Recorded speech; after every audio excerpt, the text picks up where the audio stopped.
아, 다시 한번 합니다. 예수 부활하셨습니다. 예수 부활하셨습니다.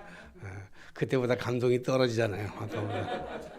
너무 감사드리고, 그리고 모든 시스템을 가지고 있는 그런 큰 교회들 같은 경우에 우리 장원중 권사님 같이 이렇게 특주회면 당연히 듣는 거로 그렇게 생각하기 쉽지만, 우리 교회는 가정교회예요. 초대교회 같은 가정교회라고 그러지. 우리는 작은 교회라 그렇게 얘기 안 하고 우리는 초대교회 같은 가정교회입니다.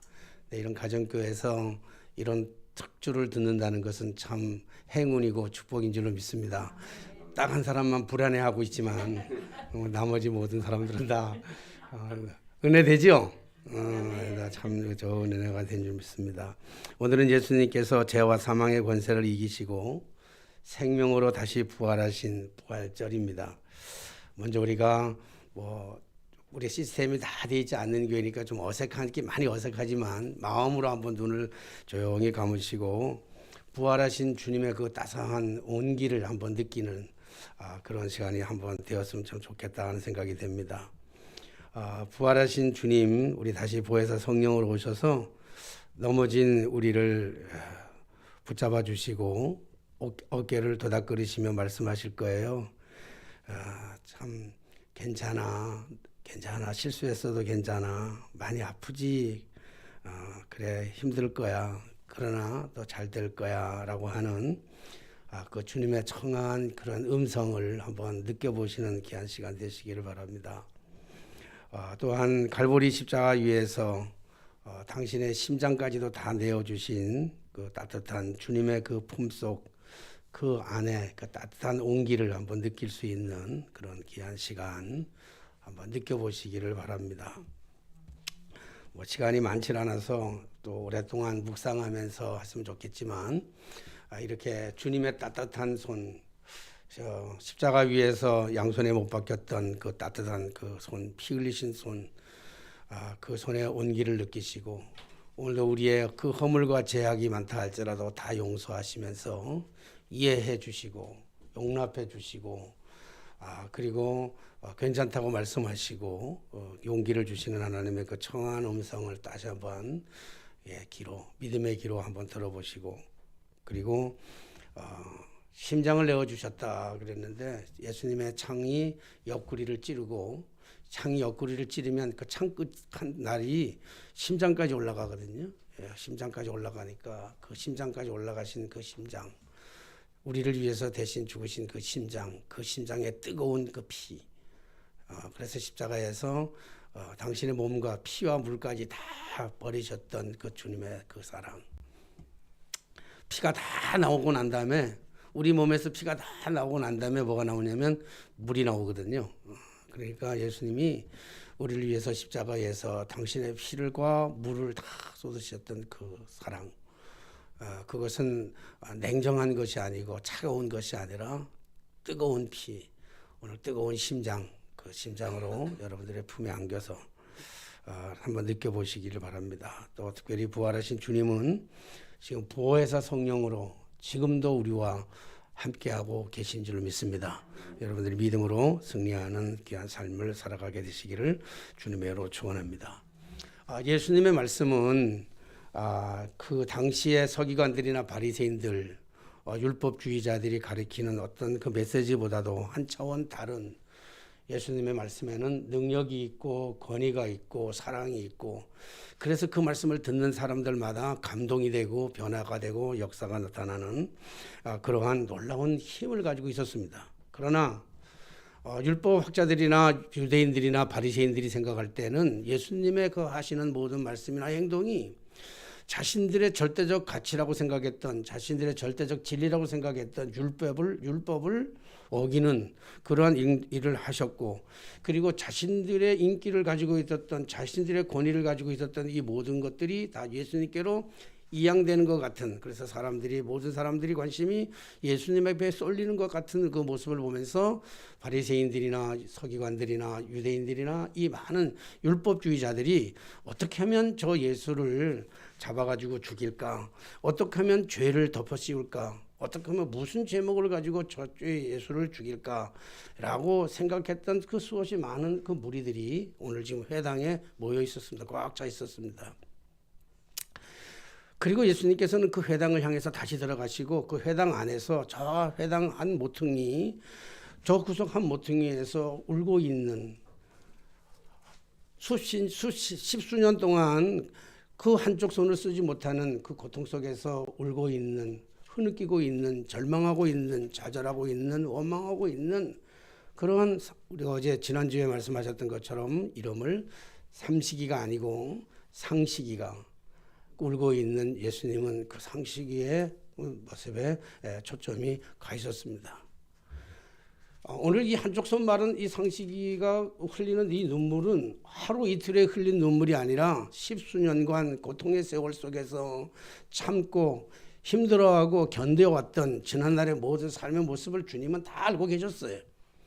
그래서 주님은 그 순간에 그의 질병을 완전히 깨끗하게 고쳐주고 싶었지만, 그러나 그 고쳐준다는 것은 쉬운 일은 아니었어요. 왜냐하면 예수님이 더 잘 알고 계셨기 때문에 그래요. 예수님께서 이 질병을 고쳐주면 얼마나 크나큰 문제가 있고 얼마나 큰 두려움이 온다는 사실들에 대해서 예수님이 더 잘 알고 있었어요. 왜냐하면 그날은 안식일이었기 때문에 그래요. 안식일 날에는 저들이 하지 말아야 될 것들이 많이 있습니다. 그 안식일 날이 많이 있었는데 그 안식일에 이 39가지 중에서 몇 가지만 얘기한다면 이런 것들은 하면 안 돼요. 씨를 뿌리는 일도 안식일 날 하면 안 되고, 그리고 누룩을 부풀리기 위해서 빵을 하기 위해서 누룩을 넣어서 빵을 부풀리는 그런 일도 해도 안 되는 것이고, 그리고 양 털을 깎는 일도 해도 안 되고, 그리고 글자를 쓰되 2글자 이상 쓰면 안 돼요. 율법이 그런 거예요. 2글자 이상을 쓰면 안 되는 것이고, 그리고 불도 피워도 안 되고, 이게 망치질을 해도 안 되고, 그리고 물건을 여기 있던 물건을 여기다가 옮겨도 안 되는 이런 기타 등등의 39가지의 율법의 조항이 있어요. 안식일의 조항, 안식일에 지켜야 할 그런 조항, 안식일을 거룩하게 지켜라 그렇게 했으니까 그 안식일을 거룩하게 지켜야 하기 위해서 하지 말아야 될, 금지해야 될 사항이 뭐냐면 39가지 이런 거예요. 그러니까 그런 잔잔한 것 39가지가 있으니까 당연히 안식일 날 병을 고친다는 것은 있을 수가 없는 일이에요. 제가 잘 알고 있는 어떤 장로님 같은 장로교회 목사, 고신촉에 있는 장로교 목사님들은 지금도 그래. 지금도 장로교 목사님들은 주일날 아파도 약국에도 안 가요. 약도 안 사 먹어요. 병원도 안 가고. 죽어도 주일날 그냥 죽는 거지 병원도 안 가는 그런 사람들이 제 주변에도 아직도 왕왕 가끔씩 있어요. 그러니까 그냥 철저하게 말씀 중심, 철저하게 율법 중심으로 이렇게 살아가는 사람들의 모습들을 우리가 볼 수 있는데, 그렇기 때문에 예수님께서 안식일 날 저 환자, 이름을 자칭해서 상시기의 질병을 고쳐준다고 한다는 사실은 율법을 어기는 일이고, 율법을 어기면 어떻게 되는지에 대해서 철저히 알고 있었기 때문에 예수님은 그를 고쳐준다고 하는 것은 쉽지 않은 일이었습니다. 그래서 예수님이 망설이는데 예수님의 능력이 부족했기 때문에 망설이는 게 아니에요. 능력이 모자라서 망설이는 게 아니라 이것을 행하면, 이 병을 고쳐주면 율법을 범한다고 하는 사실에 대해서 누구보다도 예수님을 더 잘 알고 있었기 때문에 그래서 못 고치는 거예요. 안 고치면 사랑이 없다 그리고 고치면 율법을 어기는 일이고 참 진퇴양난에 빠질 수밖에 없는 이러한 상황입니다. 그래서 예수님이 잘 못 고치는 것이죠. 이스라엘 백성들, 당시에 이스라엘 백성들 살아가던, 이 유대인들이 살아가던 당시는요, 로마가 그 주변의 모든 국가들을 지배하고 있는 그러한 시대였습니다.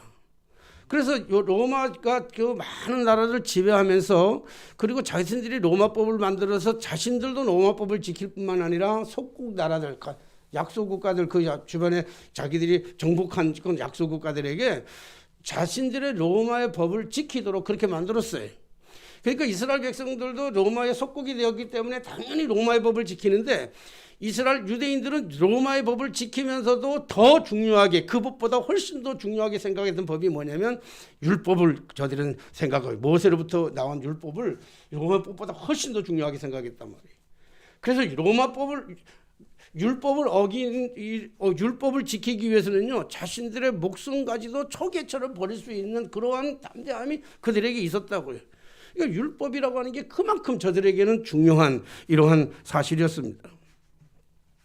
그렇기 때문에 이런 율법을 가지고 있는 사람들 앞에서 예수님께서 저 병을 고친다는 것은 쉬운 일이 아니었습니다.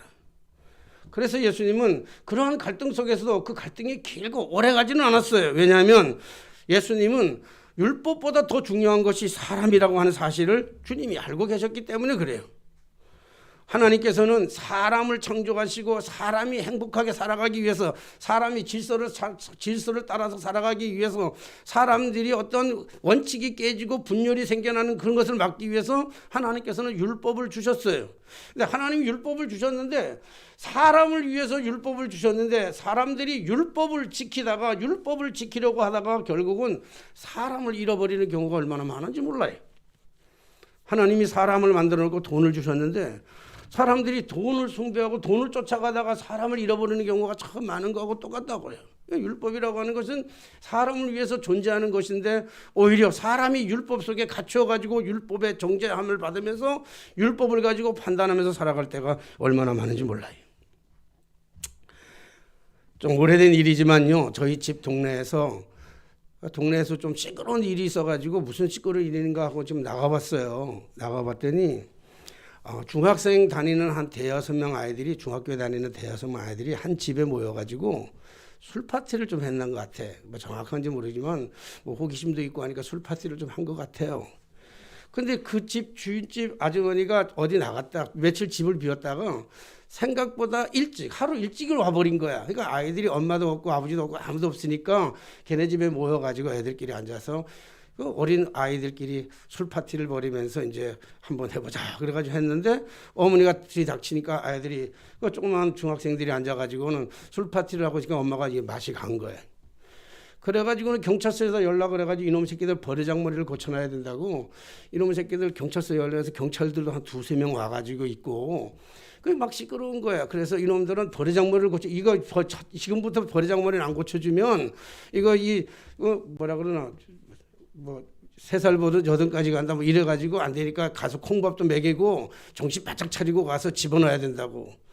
그렇게 막 얘기하고 이거 막 데리고 가라니까 이제 경찰도 데리고 가려고 그러는데, 그때 어디선가 어떤 여리여리한 어떤 아주머니 한 분이 이렇게 오시지만은 그런 얘기를 하는 거예요. 그런 아주머니가 와가지고는 사람들 많이 모인데서 경찰도 많이 있는데서 모여서 뭐냐면, 우리 아이가 잘못한 거는 인정한다는 거예요. 우리 아이가 잘못한 건 인정했는데 우리 아이가 잘못한 거는 전적으로 내 책임이라는 거예요. 자기가 책임이에요. 내가 잘못 해렸고 내가 보호하지 못했고 전적으로 내가 책임지니까, 그러면 감옥을 집어넣더라도 영창을 감옥에 가더라도 나를 집어넣으라고 그러면서 우리 아이들은 절대로 내놓을 수 없다고 얘기하더라고요. 그러면서 자기 아들을 데리고 유유히 자기 집으로 가. 경찰도 말리지 못하고, 그래서 경찰도 뭐 어쩔 수 없고 이제 가가지고 요리하면서 그 대여섯 명 모였던 아이들이 다 그것 때문에 풀려서 다 집으로 가는 모습을 봤어요. 제가 그 모습을 바라보면서 하나님의 사랑이 이런 거였겠구나 하는 생각이 드는 거예요. 주님의 사랑이 이런 거였겠구나 하는 생각이 드는 거예요. 이것이 그 죄를 묵과하는 게 아니에요. 실수를 묵과하는 게 아니에요. 실수를 인정하는 게 아니라고요. 실수는 실수예요. 잘못된 거예요. 죄라고 생각할 때는 그건 뭐 단순히 뭐 술을 뭐 하나 먹는 거 가지고 큰 죄냐 아니냐, 우리 그 정도 가지고 얘기할 수준은 아니잖아요. 그러나 우리가 그런 큰 죄악, 정말로 죽을 수밖에 없는 큰 죄악에 빠져 있다 할지라도 주님은 그 죄악을 묵과하지 않아요. 죄 안 졌다 얘기하지 않는다고요. 죄는 죄예요. 그러나 그 죄를 당신이 친히 짊어지시고 하는, 오늘 예수님께서 율법을 어겨가면서까지도 이 손마른, 한쪽 손마른 사람을 고치시는 것은 율법을 어긴다고 하는 사실은 알아요. 율법에 저촉되면 당연히 죽어야 되는데 그 죽음을 그 사람한테 돌리는 게 아니라 그를 살리고 자기가, 당신이 십자가에 달려 돌아가시겠다고 하는, 당신이 책임지고 죽겠다고 하는 이 사실에 대한 선포라고 해요. 선포. 그래서 예수님의 갈등은 거기에 오래 머무르지 아니하고, 그래서 그 사람을 향해서 말씀하고 있잖아요. 사실 예수님을 진짜로 아프게 한 것은 오늘 수십 년 동안, 십수년 동안 그 한쪽 손이 말라서 쓸 수 없는 그 고통의 세월을 살아가던, 그래서 절망과 한숨 속에서, 좌절과 슬픔 속에서, 원망과 탄식 속에서 그렇게 괴로워하면서 눈물을 흘렸던, 한없이 서글픔에 눈물을 흘렸던 저 상식이의 그 모습이 예수님을 마음을 아프게 한 것이 아니라, 오늘 사람보다도 율법을 더 앞세우고 사람보다도 전통과 형식을 우선하는 그 마음이 완악한 사람들을 바라보면서 탄식하고 노하심으로 주님은 말씀하고 계셨다고. 그리고 말씀하셨습니다. 오늘 상식일을 세워놓고 말씀하시잖아요. 내 손을 내밀라. 십수년 동안 한 번도 손을 내밀지 못했던 그 심줄이 다 말라있던 모든 근육이 다 말라있던 그런 상식일을 향해서 내 손을 내밀라 주님 말씀하고 있습니다. 이 위대한 선포의 말씀입니다. 감히 누가 이 세상에 감히 누가 이 위대한 선포 십수년 동안 손을 한 번도 펴지 못했던 그러한 삶 힘줄이 다 말라 뻗어졌고 근육이 하나도 없는 그를 향해서 어느 누가 이 세상 어느 의사가 이 세상에 어느 선지자가 이 세상에 어느 사람이 감히 내 손을 내밀라고 말씀하실 수 있겠습니까? 사랑하시는 성도 여러분, 오늘 부활하신 주님은 그냥 부활하신 것으로 끝나신 것이 아니라 부활하셔서 다시 보혜사 성령으로 이 땅에 오셔서 그 보혜사는 위로의 하나님인데 위로의 자로 오셔서 오늘 우리에게 말씀하고 계실 거예요. 우리의 손을 내밀으라고 말이지. 네가 가장 연약했던 부분, 네가 아직도 쓰지 못했던 것들, 네 안에 감추어졌던 것들, 다 말라 뻗어졌던 잠재적인 그 모든 것들을 향해서 오늘 주님은 말씀하고 계실 거예요. 과감하게 내 손을, 내 망가졌던 것들을, 내 망가졌던 생각, 내 망가졌던 심장, 내 망가졌던 모든 그 구석구석 그 모든 것들을 향해서 오늘 위대하게 선포하실 거예요. 내 말랐던 것을 손을 내밀어라. 오늘 상식이가 도저히 내밀 수 없는 그 손을 내밀었을 때 우리 하나님께서는 그 손을 완벽하고 깨끗하게 병의 근원을 완전히 치료해 주신 줄로 믿습니다. 할렐루야. 오늘 예수님은 이 일을 행하셨던 것은 뭐냐면 바로 예수님은 이 땅에 율법의 속국자로 오신 것이 아니라 율법의 메인 사람으로 오신 게 아니라 예수님이 이 땅에 오신 것은 예수님은 바로 율법의 완성자로 오신 줄로 믿습니다. 예수님은 율법을 완전히 없애버린 게 아닙니다. 맞습니다. 율법은 안식일 날 거룩하게 지켜야 되는 것은 당연한 사실입니다. 그러나 안식일을 거룩하게 지키는 것보다 사람을 살리는 것이, 사람을 고치시는 것이 더 중요하기에 주님은 친히 그 사람을 살리셨고 주님 십자가에 달려 돌아가신 줄로 믿습니다. 주님은 이 땅에 오셔서 율법을 멸하신 것이 아니라 율법의 형식을 타파하시고 생명을 구원하시는 복음을 주셨고 그 복음이 바로 십자가에서 이루어진 줄을 믿습니다. 부활이라고 하는 것은 썩은 송장 시체 그것을 일으키는 것만이 부활이 아닙니다. 부활은 살아있으나 살아있는 것 같지 않은 자들이 살아가는 삶 속에 오셔서 역사하시고 이렇게 세우시고 회복시켜 주시는 것, 그것이 부활인 줄로 믿습니다. 그래서 주님은 부활하신 영광으로 다시 우리에게 보혜사 성령으로 다시에게 우리에게 오셔서 오늘 우리와 함께 하신다고 하는 그 거룩한 약속의 말씀을 끊임없이 해주고 있습니다. 사랑하신 여러분, 주님 안에서 성령 안에서 우리는 못하실 것이 없는 줄로 믿습니다. 주님은 성령 안에서 못 고칠 질병이 하나도 없는 줄로 믿습니다. 예수 안에 있으면 모든 것이 다 가능한 것입니다. 그러므로 사도 바울은 고백합니다. 내게 능력 주시는 자 안에서 내가 모든 것을 할 수 있느니라. 내가 궁핍에도 처할 줄 알고 풍부에도 처할 줄 알고 가난과 그 어떤 역경의 모든 삶, 잘 살고 못 사는 모든 삶을 다 살아서 경험해 보았지만 그러나 그 어떠한 삶의 환경이 온다 할지라도 내게 능력 주시는 자 안에서는 모든 것이 가능하다고 고백하고 있습니다. 사랑하신 여러분, 예수 안에서는 모든 것이 가능하고 예수 안에서는 모든 것이 행복한 것입니다. 그러나 반대로 예수 밖에 있으면 모든 것이 다 의미 없는 것입니다.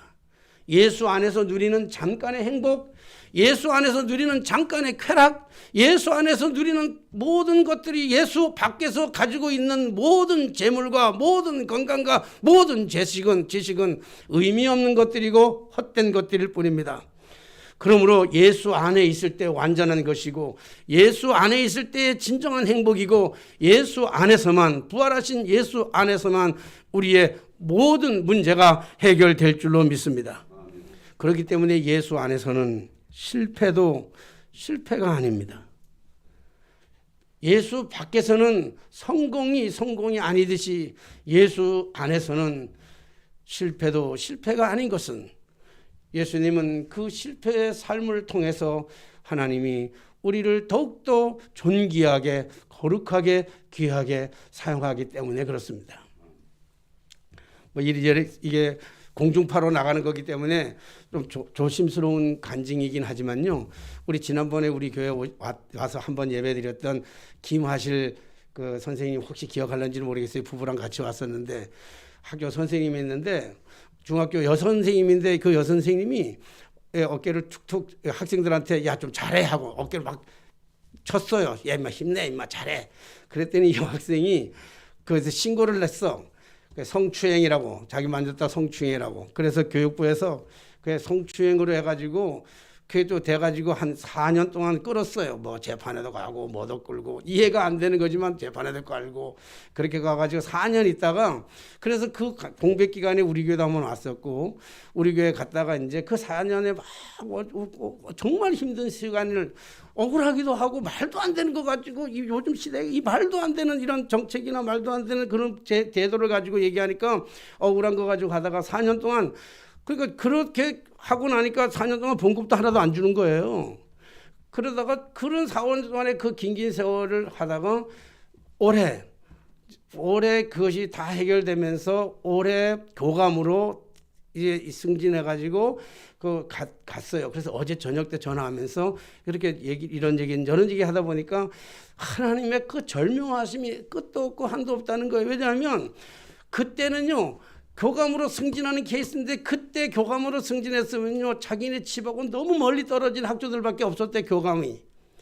근데 이번에 바로 자기네 집에서 5분 거리도 안 되는 그런 학교로 자기가 교감으로 갔고 그리고 교장 선생님도 너무 믿음이 좋아가지고 같이 너무 믿음도 좋고 마음도 통하고 그게 너무 재밌다 그러면서 목사님 어쩌면 하나님은 이렇게도 완벽하신지는 모르겠어요. 어깨 두드린 건 실수인지는 모르지만 실수인지는 모르지만 내가 잘못한 건지는 모르지만 어쨌든 이 시간을 지나면서 어렵던 겪었는데 하나님께서 이렇게 4년 동안 완벽하게 나를 지키시고 보호하셨다가 이렇게 좋은 것을 주시네요. 그러면서 하는 말이 4년 동안 봉급을 안 받았던 걸 일시불로 다 받았대.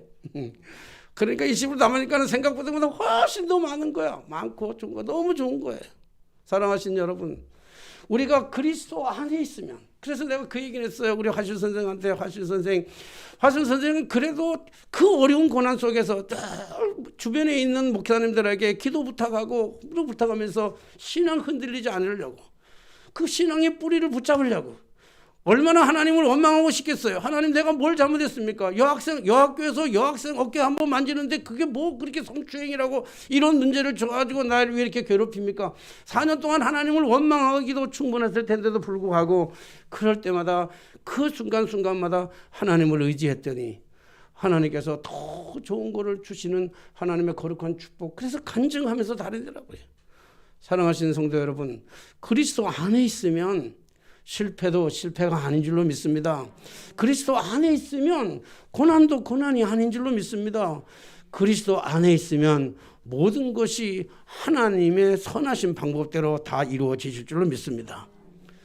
오늘 부활하신 주님, 저 한쪽 손 마른 사람을 주시하며 그 눈물을 닦아주고 싶어 하셨던 그 주님, 그리고 그의 질병을 고쳐주셨던 주님은 오늘도 여전히 우리의 삶 속에 개입하셔서 그 부활절은 2000년 전에 주님의 부활은 저 2000년 전에 일어났던 저 유대 땅에서 일어났던 단 1회뿐인 그런 사건이 역사적 사건이 아니라 오늘 이 시간에도 주님의 자리에 나와서 오늘 회당에 앉아서 주님의 은혜를 사모하고 기다렸던 그 한쪽 손 마른 성식이에게 주님의 사랑이 임재했던 것처럼 오늘 우리가 무능하기도 하고 좀 불편하기도 하고 정말 실수투성인 것 같은 모습이라 할지라도 주님 전전에 나와서 다시 일어나는 영광의 부활로 다시 일어나는 기적의 체험들이 저와 여러분들에게 다 동일하게 있어지게 되시기를 주님의 이름으로 축원합니다.